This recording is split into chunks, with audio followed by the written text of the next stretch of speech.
കാരണം എന്താണ്? ഞാന് ഫസ്റ്റില് ഇവിടെ വരുന്ന ഒരാളാണ്. 10 കൊല്ലം മുന്നേ വന്ന ഒരാളാണ്. എല്ലാ ചികിത്സക്കും അധികവും ഇവിടെ തന്നെയാണ് വരുന്നത്. വന്ന് അസുഖമൊക്കെ മാറ്റി പോവുകയും ചെയ്യാണ്. എന്തായിരുന്നു അസുഖം വരാനുള്ള കാരണം? ഇപ്പം വന്ന മഞ്ഞപ്പിത്തല്ലേ?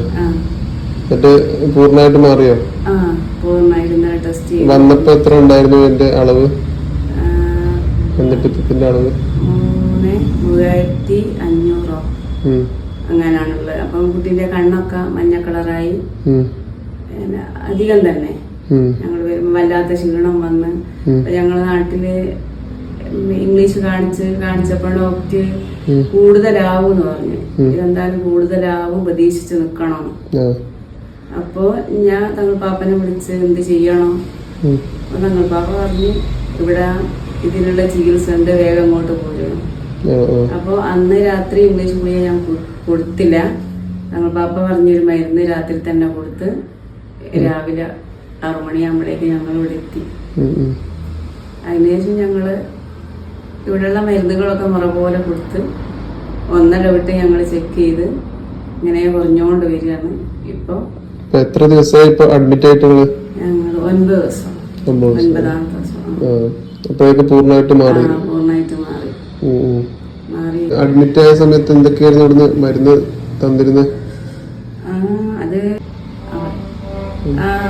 രാവിലെ പച്ചമരുന്ന് അരച്ച് വെറും വയറ്റില്, അത് കഴിഞ്ഞ് ഭക്ഷണമൊക്കെ കഴിഞ്ഞിട്ടാണ് 4 തരം ഗുളിയുണ്ട്, ഒരു പൊടി കലക്കി കുടിക്കാനുണ്ട്, പിന്നെ ടോണിക് ഉണ്ട്.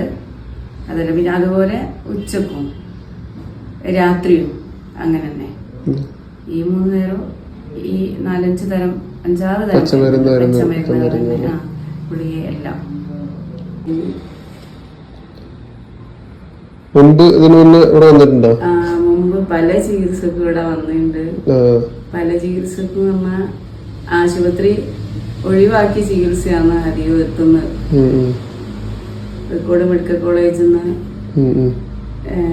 ഒരു കുട്ടികളുണ്ടാകാതെ പ്രശ്നം, അനിയത്തിന്റെ മോളാണ്.